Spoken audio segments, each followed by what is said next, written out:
Over the years, I've done a lot of research. What I've discovered is there's no proof existing anywhere that extraterrestrials are real, or that have ever visited this planet, or that they exist anywhere in the universe.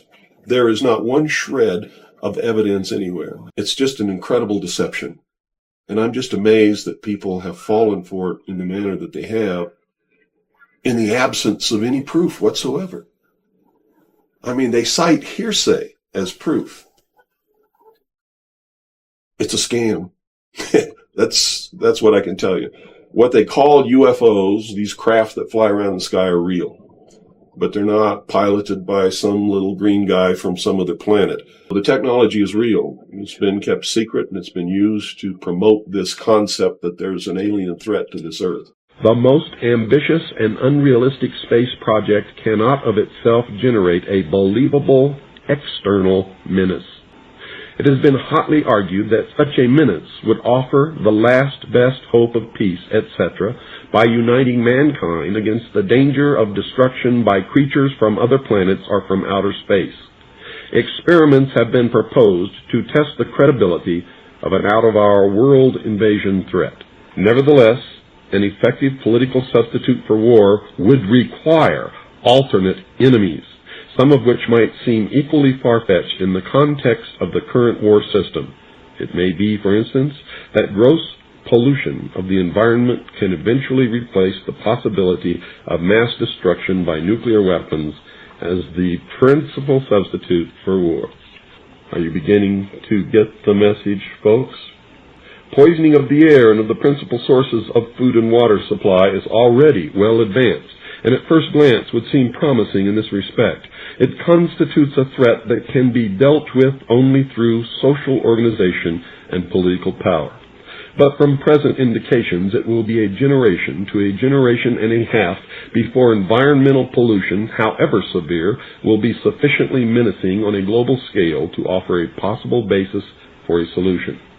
However unlikely some of the possible alternate enemies we have mentioned may seem, we must emphasize that one must be found of credible quality and magnitude if a transition to peace is ever to come about without social disintegration. It is more probable, in our judgment, that such a threat will have to be invented rather than developed from unknown conditions. Disarmament is no accident. All of these bills in Congress to take away our weapons is no accident. The intentional environmental pollution of our lakes, rivers, streams, oceans, forests, everything is no accident, as you just heard. These things were planned many, many years ago.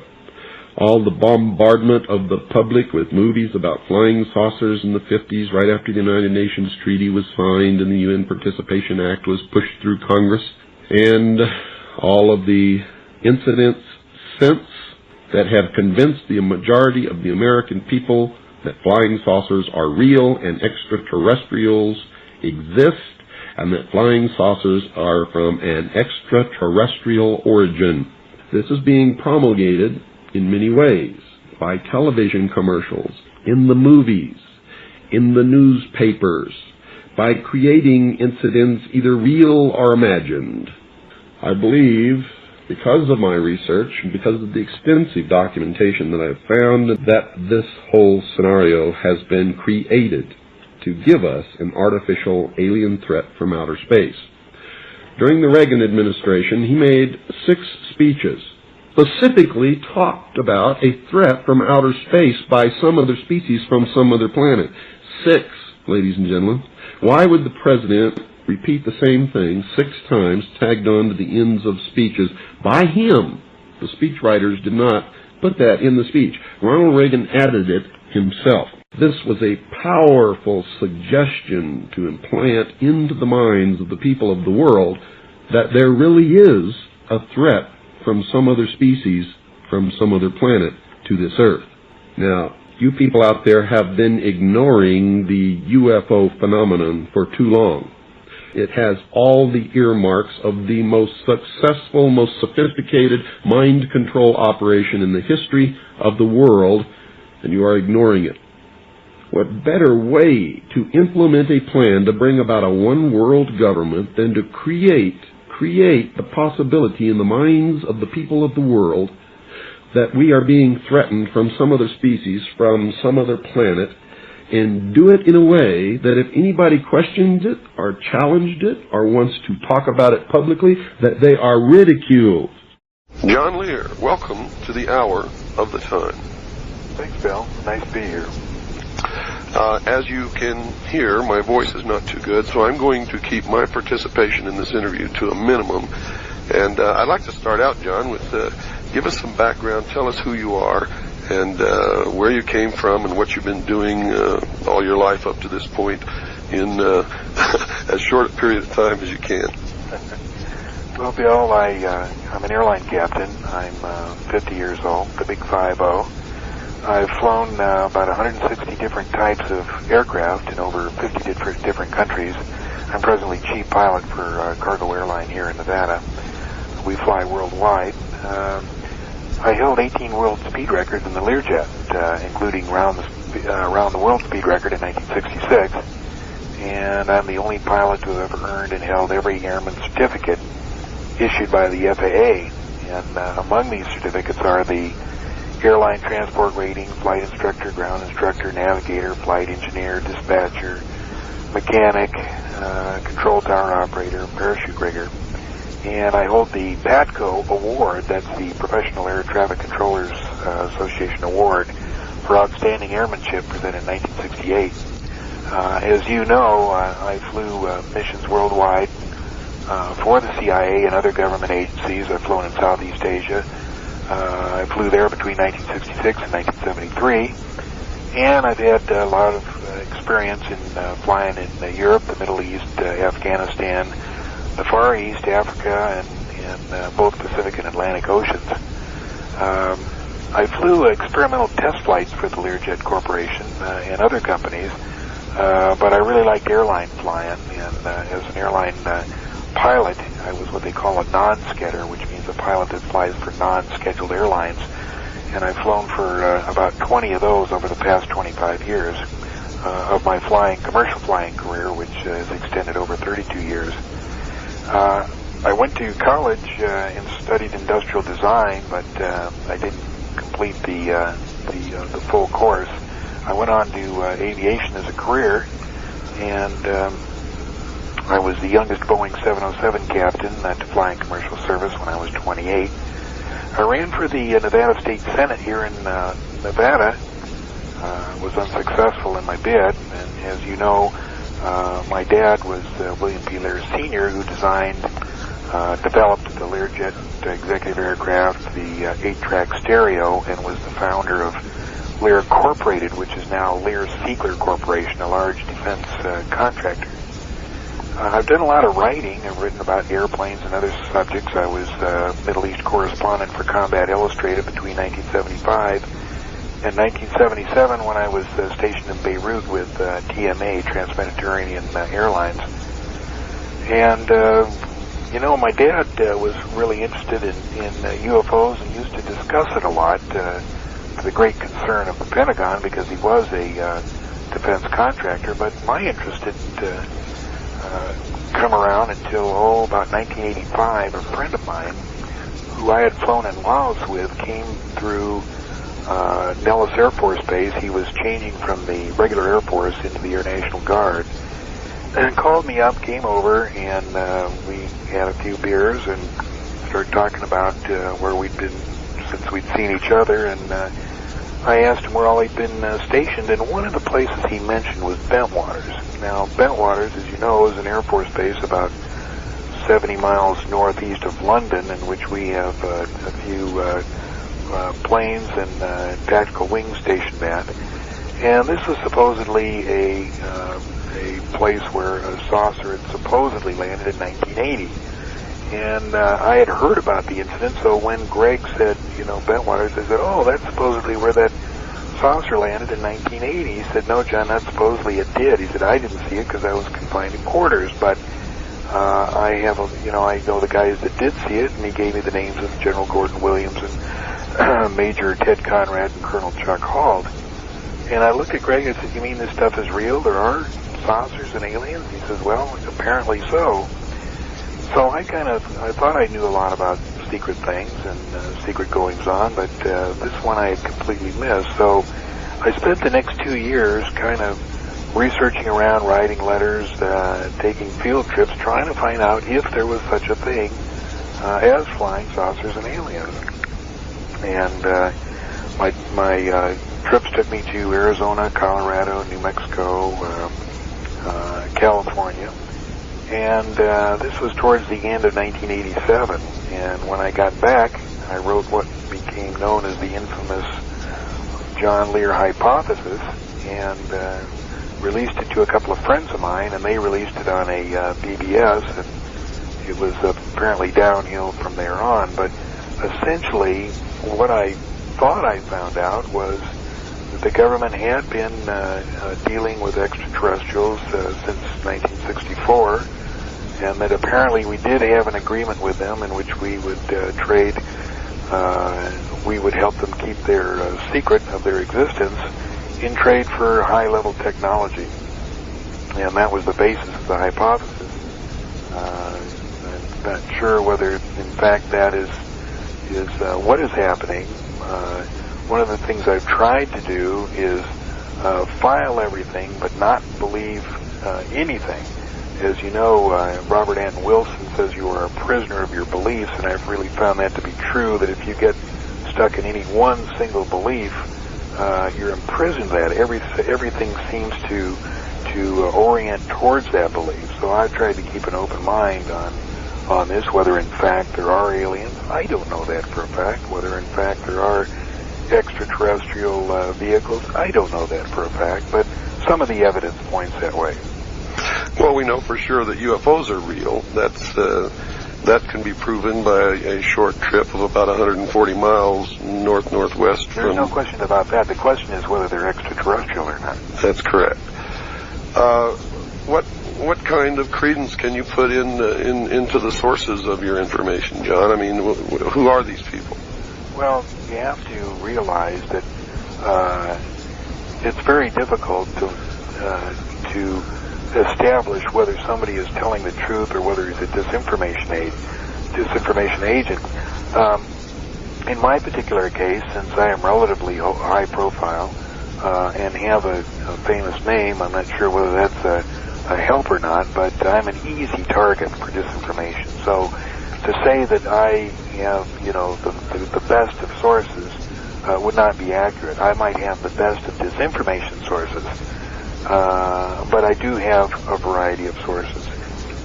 Some tell me there are, in fact, extraterrestrial vehicles up at the test site. Some tell me that there are not. So what I say is, I try to file everything and believe nothing. Mm-hmm. Well, my listeners are certainly used to hearing that, because my admonition to them is to listen to everyone, read everything, believe nothing until they can verify it for themselves. Well, I think that's very sound advice, and it's advice that I try to follow. Well, in a period of time when there's so much disinformation and manipulation in an effort to tear down the sovereign status of nations and bring about a one-world government, it's difficult at best, even if you spend all of your time digging for the truth, to really know when you've reached it. And I think everybody had better begin to understand that. John, what are some of the more memorable moments in your dealings with this UFO business that you can remember? Some of the characters or some of the stories, or maybe we can inject a little bit of humor into this before we get a little more serious. Yeah. Well, I'm trying to think. I think one of the more memorable times was when I first got into this and had read a book called Communion. And it was very interesting. As a matter of fact, I read it on a flight that I flew from Las Vegas to Cleveland. And when I got to Cleveland, I couldn't put the book down. And after I did put it down, I couldn't go to sleep. And for some reason, I felt this was something real that was going on. And I'd heard of this guy, Bud Hopkins. And I was based in New York at the time, so I gave him a call. And he said, yeah, come on down. And I went down to his apartment in Manhattan, and we sat around for about 3 or 4 hours listening to some of the tapes that he recorded of people who had thought that they had been abducted. Now, whether these were true or not, I don't know, but the people who were talking certainly felt it was true. Mm-hmm. And some of these stories they told were so poignant, so essentially horrifying of some of the things that happened to them. It just made a real impression on me when I was first got into this. This is the first time I heard of these kinds of stories, and sitting there with Bud was, I can't say it was memorable. It sure was, and it made an impression on me. Another of the times was I was acquainted with a scientist here in Las Vegas. His name was Bob Lazar, who claimed to work at the test site. And one night he took us out to see one of the alleged test flights of these vehicles. He said it was going to fly just after sunset. This was March 22nd, 1989. We went out there, parked our vehicle, and sure enough, about 15 minutes later, this orange glowing disc rises up from behind the mountains and performs a few maneuvers and then goes back down. I thought that was pretty spectacular. Bob said it was extraterrestrial, since I have no way of knowing whether it was extraterrestrial or man-made. I can't really comment on what it was. It was just spectacular that this thing came up, made no noise, and flew around at tremendous speeds, and then went back down. That was a pretty memorable moment. I can vouch for that, and it is memorable when you see it. I've been out there many times and have actually spent weeks in the desert filming these things, and I've made 2 video documentaries of these craft actually in flight over the test site, and it is amazing to stand there and see them and know that this is a technology that's been completely hidden from the public, and it's in the possession of secret agencies of the United States government. And who cares whether it's extraterrestrial or man-made? I tend to think that it's man-made myself, but it represents a different science that could possibly benefit mankind greatly. And I think that it's a crime to keep this kind of a thing hidden. And they are disc-shaped, and they do things that are incredible. I don't know if you ever witnessed this, John, but I have literally seen them disappear from the sky. I mean, they're not there anymore. And then reappear sometimes seconds, sometimes minutes later, sometimes in the same spot, and sometimes several miles away. Have you ever witnessed that type of behavior? No, I've never seen that myself, but I've talked to enough people who've seen those kinds of disappearances, and I hardly agree with you that we don't know whether that particular disc that I saw was man-made. There certainly are man-made ones that perform with equal speed and dexterity, and I have reason to believe that we were much further ahead in the late 50s than the public was led to believe when Vanguard was blowing up for every flight on the Canaveral pad. I think that we were very far advanced in our modes and method of travel. I have reason to believe that we were on the moon in the late 50s. And, one of the interesting things that Dr. Werner von Braun said at his retirement party in the middle 70s was he made a cryptic statement. He said, it's too bad Vanguard had to be the scapegoat. And I think what he was telling us was that he was part of a program that was so far advanced, but his name was associated with Vanguard, and all people remember is that thing kept blowing up on the pad, going up 20 feet, and exploding and toppling over, and I think that's what he was referring to. Well, I think that was to keep the public's attention. It's well known amongst those who really do real research, and most researchers are people who call themselves researchers don't even know what the word means. But there are several references in several books and texts that are not well known to the public that disclose the existence of a secret space program that even had a director of space and was administered mainly under the Navy, Department of the Navy, through DARPA, the Defense Advanced Research Projects Agency. And the public, of course, was told that NASA was the only space program when in fact Eisenhower had established this secret space program by executive order in the early 50s. What have you learned about that, John? Along the same similar lines, as a matter of fact, to keep it secret, I think that between 1955 and 1958, it was illegal to mention the word space in any publications in the United States.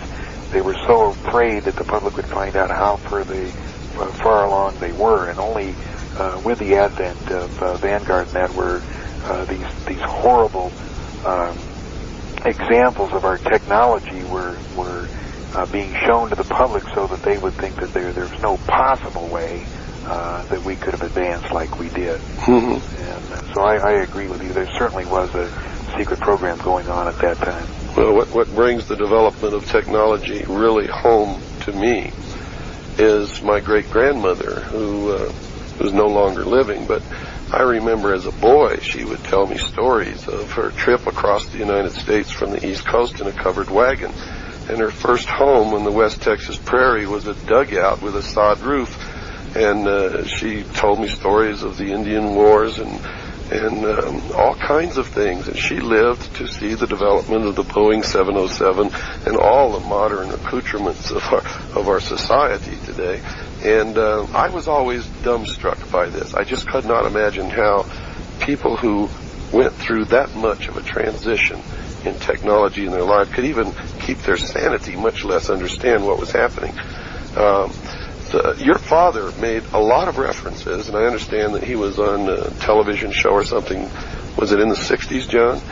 The late 50s, in a press conference, I think it was from Colombia. It was from South America, that flying saucers are real and they were piloted by highly intelligent beings. Is this the one you're referring to? Well, that's one, but the one I was more specifically referring to was the statement he made on television. Someone asked him, and I think it was on television, I'm not sure, John, correct me if I'm wrong, but someone asked him on television,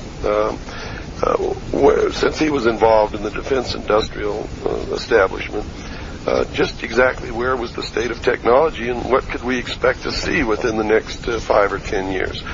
And the quote that I have is he said that you would be able to get into a phone booth in Los Angeles and step out in New York City.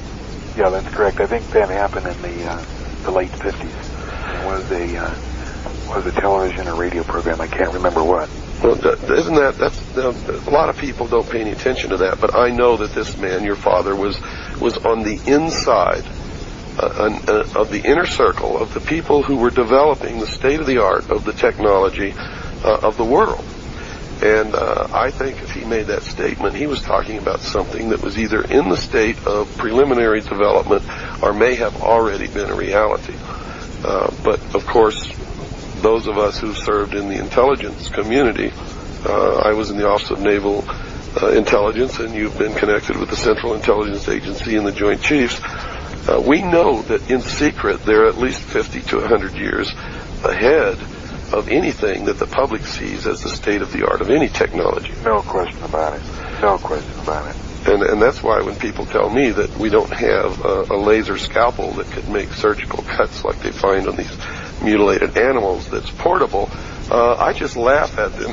I don't let them know that I'm laughing at them. They think I'm just laughing because it's funny. But I'm laughing because they really tend to believe that what they see as the state of the art in the public sector is really the state of the art of technology. And it's not at all. It's way behind. Well, certainly if my dad wasn't, and of course neither one of us will probably ever know whether he was directly involved with that state of technology, he certainly had friends that were, specifically Hoyt Vandenberg, who was original director of the CIA, used to be around the house all the time, Jimmy Doolittle, who was definitely connected with the SASA program. He was sent over to Sweden to investigate the ghost rockets, and he had a very heavy involvement in the later years with the SASA program. People have asked me if my dad was involved in anti-gravity research. Of course, I was born in 1942, and we're talking about like 55, which would make me 13 or 14 years old. He certainly wouldn't have told me anything. So I have no knowledge of that. Talking with my mother, he used to make trips to Fort Huachuca. And it seems that Fort Huachuca was the central area for some very classified technology research, possibly having to do with anti-gravity. But that's as far as I can trace it now. If I had become interested in this subject just a few years earlier, I would have been able to talk with the chief physicist at Lear Incorporated, who was a guy named Niels Eklund, Scandinavian, and a very competent guy. Is he still alive, John? No, unfortunately, like I say, he died just before I got into this research, or I would have been able to find out from him some I see. really good information. But he passed away, I believe, in 1982 or 83. Well, I know that you've had some contact with some of the more famous or infamous, depends upon which way you look at it, people in the so-called UFO community, which I think is a misnomer. And a lot of these people who call themselves ufologists, which in every case is self-appointed and requires no requirements, no education. That's right. Right. What can you tell me about some of these people? What can you tell our listeners? Well, it just seems that there's so many self-appointed researchers who spew forth so much BS about so much stuff that, I've tried to kind of gotten out of the field myself to the extent that I may give 1 or 2 lectures a year, that I no longer, as I did at one time, believe the public should be told, because I don't think they would understand the religious ramifications of what's going on. Might confuse them as to what is really going on, and I don't think they can sort this out or need to sort it out on a daily basis. Well, that's assuming that extraterrestrials are a reality, which they may not be. Definitely may not be. Yeah. Who knows for real who these are? I've heard many stories. Well, I used to think that they were real. As you well know, I saw documents when I was in the Office of Naval Intelligence that said they were real. And it's possible that they are, but there's also stories of people who have been abducted who have caught their supposed aliens taking off masks or helmets and turning into military personnel. Yes, I've also run into those people also, and I've looked into the possibility that this whole thing is a tremendous mind control operation in order to convince the public of the world, the mass consciousness of humanity, that the Earth is being threatened by some other species from some other planet, which Ronald Reagan stated in 6 of his speeches during his administration, which is way too many times for me to believe that it was real. It's more like just putting it into people's minds. I've looked into the development of mind control techniques, and they are so far advanced that mind control is no longer experimental. It's fully operational. And from what I understand, from my contacts and from what I've been able to read in the leaks and the documents released under the Freedom of Information Act, that no part of mind control remains experimental anymore, and that they can literally remove sections of memory as if it never occurred and put in its place a different memory, as if they're running a movie in your head. And they can actually put in suggestions or orders that this will not come up, you will not remember this until some outside stimulus is encountered, and then the mind is overwhelmed by these incredible memories that in actual fact never happened. In particular, I remember reading and studying mind control projects by the Office of Naval Intelligence, where they were actually putting together and ran an assassination bureau for many years. And these people who were actually the assassins were ordinary people that they would pick according to some standard formula, put them through the brainwashing experience, where they would implant in their mind the ability and the desire to kill upon order. And they would go about their normal everyday business not even knowing that they were part of this until the stimulus was given to them and they were given an order to carry out an assassination, and they would go and do this. What do you know about all this, John? Are you there? Yeah. What can you tell us about these mind control programs? Well, you're 100% correct. It works just like that. I was reading a book called Operation Mind Control just the other day, in which a guy asked for people, military people, who felt that they had been subject to mind control experiments, and there was a Air Force officer who felt that he was having some problems in later life after he retired, and it evolved from the fact that his whole career, or at least the 5 years that he thought he was stationed in Guam, running a weather station, when he retired, he was honorably discharged, and he was shown a whole raft of commendations and medals that he had earned, and there was no explanation for that, and he said, can I have those? And they said, no, these will be withheld until you need them, and at that time, it will be explained to whoever needs to see these what exactly happened. So this guy obviously did a lot more than he was aware of. Up at the Nevada test site, certainly this mind control works to a great degree, whereas people can remember flying up and flying back, but they can't remember what they did. The mind control is so advanced that it doesn't, they have it to the point where it doesn't bother people when they come back, say, to Las Vegas, and they interact with their children and their wives and lead a normal daily life. They don't question that they can't remember what they did. It's highly, highly advanced. We were working with an engineer, a female engineer who worked with Lockheed, who was having just a little bit of problem because she couldn't remember a lot of what she did during the day.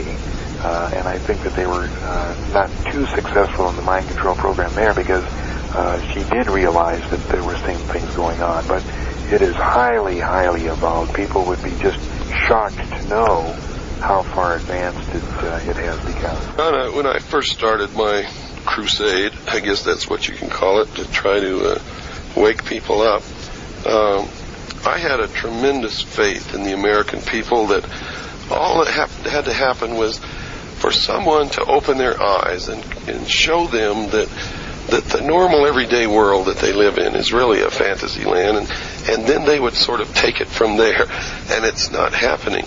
A lot of people are waking up. I have to give those people credit because back in 1988, 1987, when I first was looking around, in 1988 when I first came public with what I knew, sometimes I would travel 1,000 miles to sit in the living room and talk to 3 people, if I could find 3 people that wanted to sit in the living room and listen to what I had to say. And now, when I go to a city, sometimes I can fill places as large as the Salt Dome with people who are interested in wanting to know what's happening. But when you consider how many people are there and how many people in the city aren't interested and don't want to know, then it doesn't look like such a big accomplishment. Do you think we're going to wake up this country? Do you think we're going to affect any kind of a change at all? I don't think so, Bill, but, I applaud the people who go out there and try. I don't try anymore because I found that people are satisfied with the information that they receive, reading the paper in the morning, listening to Dan Rather on the news at 5 o'clock, and then watching Wheel of Fortune at 7:30. And most people are satisfied that they get about all they need to know from that kind of information. It's discouraging because there's some great, great human beings that would like to make a change. But I just have to say that I am not an optimist at this point. Well, I'm slowly getting to that not an optimist point also, but I have to keep trying. Every time I look at my little daughter, I can't stop trying to make this a better world because I know that if I fail, she's going to be somebody's property. And that's what's coming. I'm convinced of it. Everything, all the research that I've done shows me that instead of going forward in our evolutionary path, we're at a point where we've reached the highest pinnacle of all man's striving, throughout history, where with the establishment of this nation, man actually became a sovereign king in his own right, able to walk in a divine state of grace on this earth that God gave us. And no time in history had that ever been true before. And it still isn't true today in any other nation on this earth except this country, the United States of America.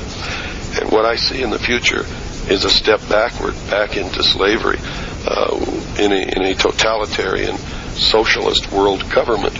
And all of these things that are happening around us, I see leading us right into that, including the election of Mr. Rhodes Scholar Clinton here, is just a continuation along that path. Correct in that, and I wish there was something we could do, but I'm not sure what it is. I certainly applaud your efforts to continue on and try and do something, but I've more or less given up myself. If you could show me the path of how we could affect the numbers of people we would have to do in the short time we have to make a difference, I would certainly rally behind you.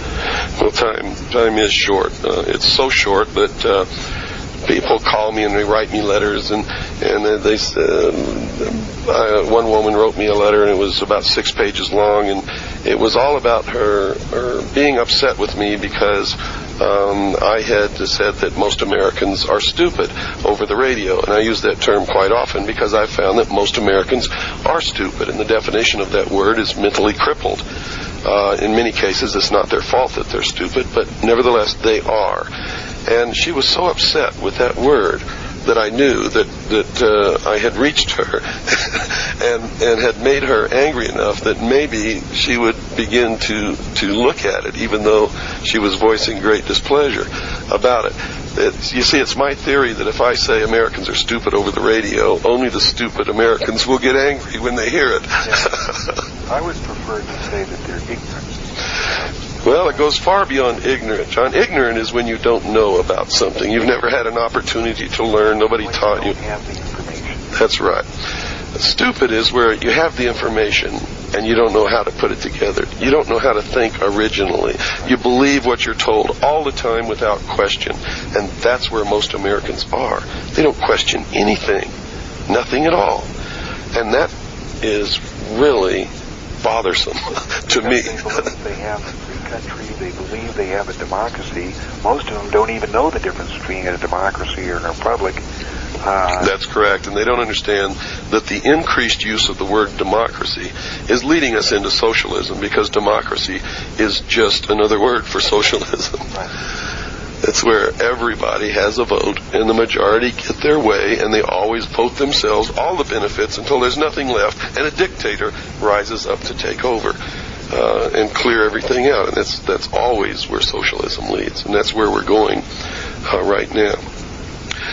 John, what are you engaged in now? What kind of projects are you doing now? Really, no projects. I apply at 727 for a cargo airline. We have a contract out of Miami. We run fertilized chickens to Valencia.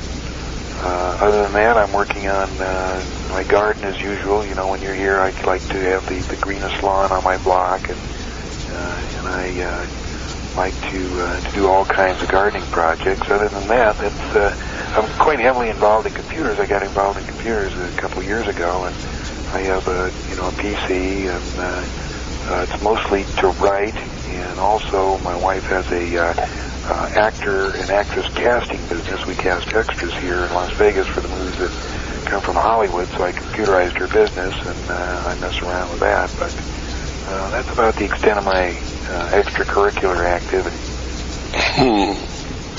Well, what do you foresee for the immediate future? You got any predictions for us? No, as a matter of fact, I'd have to agree with the German interviewer who came over here and said that I was a great researcher but a horrible prophet. Several times I've said absolutely within a year some information is going to come out, and then I said in 1991 some information was going to come out, and it just never seemed to happen. So, well, some information is always coming out. Information is always coming out, but I meant something like, something big, gigantic revelation, and I've always been wrong, so I've quit making any kind of predictions. I just sit back and watch with great interest. Mm-hmm. Well, I don't think anything like that's going to happen until they're ready to actually put the chains on our legs, and then they'll cause so many things to happen and so many revelations to come out, and most of it will be deception and lies that everybody will be so confused they'll be totally deactivated. They won't even be able to think, much less act. That's what I think is going to happen. Well, I just want enough time to call all my friends and say, I told you so. And also, when they round us up, Bill, I want to be one of the first ones to go because I want a lower bunk and I want to get the blanket concession. Well, I understand they've already got my name on the door. So, that is if they let me get that far. John, I'm going to slip one in on you here. Who is Lars Hansen? Lars was a supposed researcher who came and lived at my house as was a carpenter. Did a lot of projects around my house in about 1988. Spent 3 or 4 months here and left. I think he lives in Florida now. He was greatly interested in the Kennedy assassination. He had made a tape which purported to show that William Greer, the driver, turned around and shot Kennedy. We showed that tape quite a few times. I went back and actually paid Robert Groden $200 to see the original of that tape, which then I since found out was not an original. It was a copy of the Time Life film, and it didn't make it any clearer. Anyway, Lars promoted that tape, and then maybe the end of 1989 changed his mind that no, he didn't feel that Greer did shoot Kennedy, and he retracted all his statements, and I think he lives in Florida now. Back to Lars, I have a great deal of respect for people who change their minds based on new input and are willing to admit that they made a mistake. I can't remember how many times I've done that. What I disagree with is people who change their minds and say that they never believed that in the first place. In Lars' case, he says he never did believe that Greer shot Kennedy. But for those people who really said one thing, like a particular aspect of aliens were real and flying saucers were real, and who have come to believe that maybe that's not the case, are have the guts and the moral fortitude to get up and say, yeah, I was wrong. Here's what I believe now. I think that takes a great deal of courage. Well, that's, I don't know how much courage it takes, but that's certainly what I've done. I think that I was intentionally shown documents when I was in the Office of Naval Intelligence that convinced me that extraterrestrials were real. And I really believed that. And when I first came public, I told everybody what I saw in those documents. And I told them I didn't really know the reality of it, but that's what the documents said, and I had no reason to question those documents. But John, when I first really began doing real research and quit believing what I saw and what people told me, and really started digging into it, the first thing that I found when I did a computer search of documents in a library for anything about extraterrestrials or other species from other planets or anything like that, it popped out a document from 1917, which was the text of a speech given by John Dewey to the Japanese imperial delegation headed by Viscount Ishii in New York City. And the first thing out of his mouth, the first sentence in the speech was, and I printed this in the appendix of my book, was, quote, "Someone once told me that the best way to unite all humanity in a one-world government and do away with wars forever is if we were attacked by some other species from some other planet," unquote. And that was like somebody hit me between the eyes with a sledgehammer. And I felt that all through my body. I was just shaken to the core. And here I was looking at the evidence that somebody had thought of doing this as far back as 1917. And I knew instantly that they had the technology to make us all believe it if they wanted to. And then I began going back and looking at, when did all this start? Why, John, it started the minute that President Truman signed the United Nations Treaty and the Senate passed and Truman signed the UN Participation Act. And the first man who reported flying saucers was an ex-intelligence officer flying in a plane up in Washington who saw, or says he saw, 9 disc-shaped craft come out of Canada and then go back in the same direction. And he described them as inverted saucers. And of course the press picked this up and called it flying saucers. Now if you go back like I did and researched the newspaper headlines of the day, they were all talking about the United Nations being the salvation of mankind and that all man would come together in one world government and there would be no more wars. And then you see Hollywood begin to crank out all the flying saucer movies, and what's the most famous one? No, The Day the Earth Stood Still. The Day the Earth Stood Still, sure. The classic of classics, and it's about a man from another world who comes here with a message of peace, and he's surrounded by guns, and he's shot, and the message was simply that we have to have a one-world government and do away with guns and arms and national boundaries, and that's been the message ever since. Have you ever attended a Stanton Friedman lecture? No, I haven't. I'll have to send you a tape. In his lectures now, he includes a portion about how the world has to come together and unite as one, and we have to get rid of all weapons, and that the world should be ruled by a council of wise men. And it's the same old utopian story that the Illuminati's been preaching throughout the history of the world, and it's impossible to bring about because man himself is flawed. What do you think about all this? Oh, I think you're correct. I just disagree with the one world government. I'm not going for it myself. Well, it can't be good because we're being manipulated into it instead of being allowed to be a participant in what it's going to be or how it's going to come about. We're being herded like a flock of sheep or cattle. Which reminds me, I've stopped calling people anymore. They're sheeple in my vocabulary. At least the ones who aren't awake yet. The ones who are awake are heroes in my eyes. I laud them. I appreciate them. All my efforts are in their directions, and hopefully, if we all work together, we can wake up more of the sheeple and turn them into real people. I hope.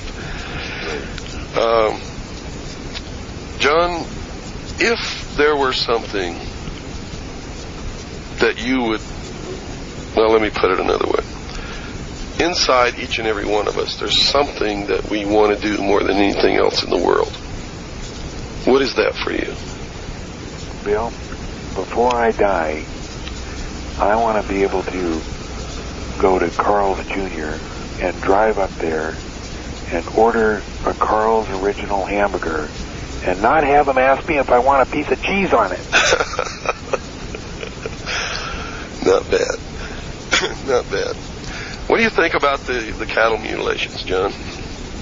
Well, as you know, Linda Howe, who wrote Alien Harvest for the CBS affiliate in Denver, and I did a few field trips together, and was able to talk to her quite a bit about it, and thought I knew a lot about it.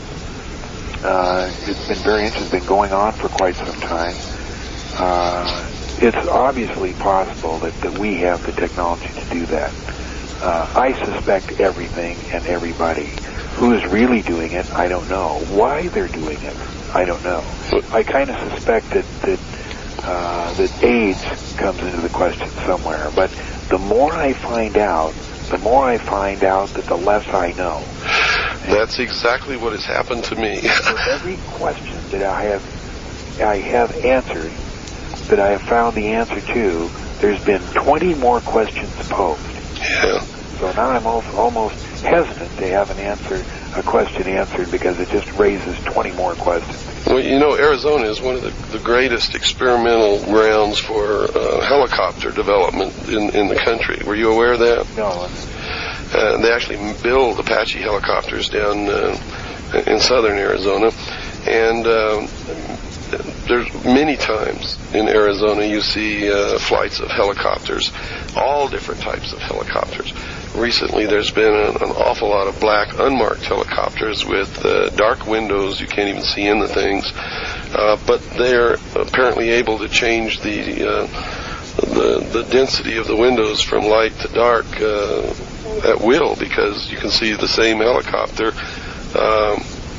As it flies, the windows will either become opaque or clear. I don't know how they do that, but I guess it could be done with some pigment that changes color with the stimulus of electricity or heat. I don't know.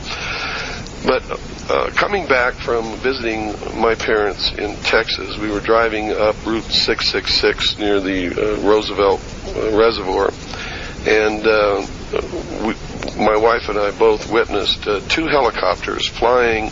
Couldn't have been more than 70 or 80 feet above the ground, and they were bobbing up and down according to the terrain. In other words, they obviously had terrain following radar, and they had the helicopter on automatic pilot, so it was following the exact contour of the terrain.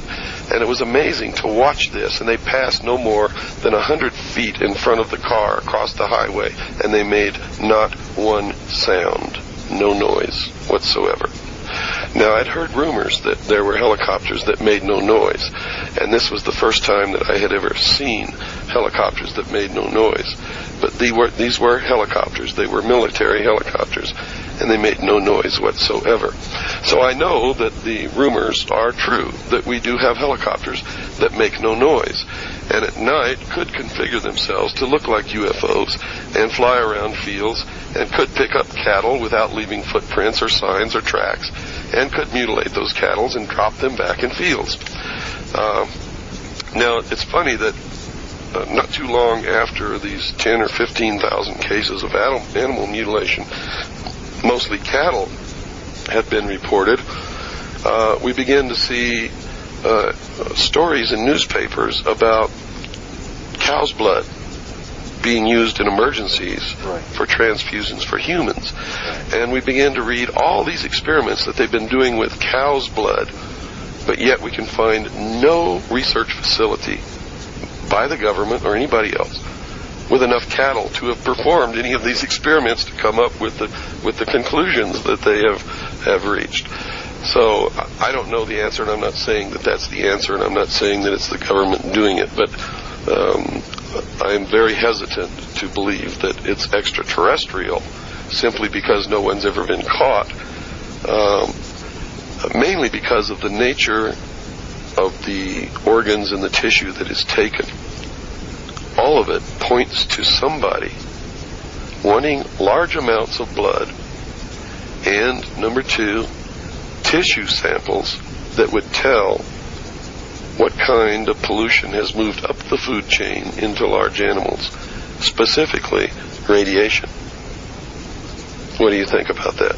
Yeah, that's a definite possibility, and there's no question in my mind that they have these silent helicopters. I don't think, as some people say, that they're just very quiet. I think they are absolutely silent. Well, the ones that passed about 100 feet in front of our car across the highway in a very rural portion of Arizona where there's hardly any people at all except Indians who probably don't even care at all. Most rural people don't care if they see helicopters. But these things made no noise, John. No noise at all. I had an interesting thing happen in April. I ferried an L-1011 from Marana, Texas to England, and they had occasion to stay at Marana, which, as you know, was an ex-Air Force base and then supposedly an ex-CIA base, and I had never been there before. But I was there for 2 or 3 nights, and every night about like 12 or 1 o'clock, there would be the most massive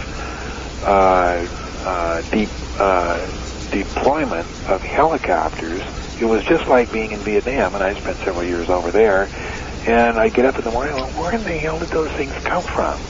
And the second night, I finally asked somebody, and they said, oh, they've got an underground facility that they use. It comes out of the middle of the runway, and he was very non-specific. But apparently there is quite a large underground base under Marana, and that's the first. I'd heard about it, but I never believed it until I stayed down there. There must be something underground because there was nowhere else for for these things to park. And I was quite familiar with the field, having flown in and flown out. Well, we have those things here also. While I was out filming my last documentary at the test site north of you there, filming these craft in flight, we spent one day, usually we were out there all night and slept all day, but we spent one day, and some of our party climbed up to the top of the mountain, and while we were filming, a helicopter came out from about the area where the road disappears and goes into the Groom Lake area, the Groom Dry Lake area. And it came out and flew around the valley, and we didn't know what it was doing, but a part of the mountain on the side of the Tickaboo Valley, as you're looking from that little turnout there where we filmed toward the Groom Lake facility, part of the mountain just opened up, and this helicopter flew right into the mountain, and the door closed, and it didn't even look like a door. I mean, it was desert land. I was on the same mountain, and I saw the helicopter fly into what appeared to be a mountain, but I didn't see a door open, but it definitely disappeared. Yeah. And I could show you on a map exactly where I saw that happen. It's probably the exact same spot. With the people up on the mountain, they all thought it just disappeared. They didn't see the door open either. And if I hadn't have been looking directly at that spot, I don't think I would have seen the door open either. But I managed to see the door open, and this helicopter flew in, and it just closed back behind it. And it was incredible to watch this. It was like watching an old Flash Gordon movie. I don't know if you ever saw those old Flash Gordon serials, but they had a part where this spaceship is flying along and it goes into this mountain, and all these cowboys are chasing it on the horseback, and they just go up to the cliff, and there's a cliff, and they don't know what happened. I remember that from when I was a kid. And the reason I remember it is because all of these things about underground bases and flying saucers brought that memory back to me. John, I think that people had better start paying attention to this, and had better begin to do something, at least think. I mean, thinking is a starting point, I believe. But we're out of time. Maybe we can do this another night, do this again, because there's a lot of things that maybe we should have talked about that we didn't get to. Would you consent to come back on another night? Sure, was enjoyable. I can't believe the time has passed as quickly, but yeah, I think there's a lot of other things that we could delve into. I sure wish I shared your optimism, or I don't know whether it's optimism or realistic thinking. But certainly people have got to wake up, and there's no question about that. Well, I think that our forefathers had the right idea, but I also think that they did this as an experiment. And I think that through reading their writings, it's clear to me that they were well-versed in human nature. And they knew all the way back then that we would probably lose our republic through our own abdication, ignorance, stupidity, whatever you want to call it. But I think the experiment's not over yet, because it's not gone yet, and I think we can take it back. If people just could be brought to understand what it is that they're going to lose, then maybe they would be willing to do something about it. But all throughout history, I see that even our own revolution was only carried out by less than 5% of the people who lived in the colonies. The rest were either solidly on the side of King George, or frankly, my dear, just didn't give a damn. So we'll just have to see. I don't know what my frame of mind is, except that I just absolutely refuse to give up. And every time I get down or think about it, I just have to look at my daughter. And that's the end of that thought. I mean, I'm back on track again and clear sailing. John, thank you so much for being our guest tonight.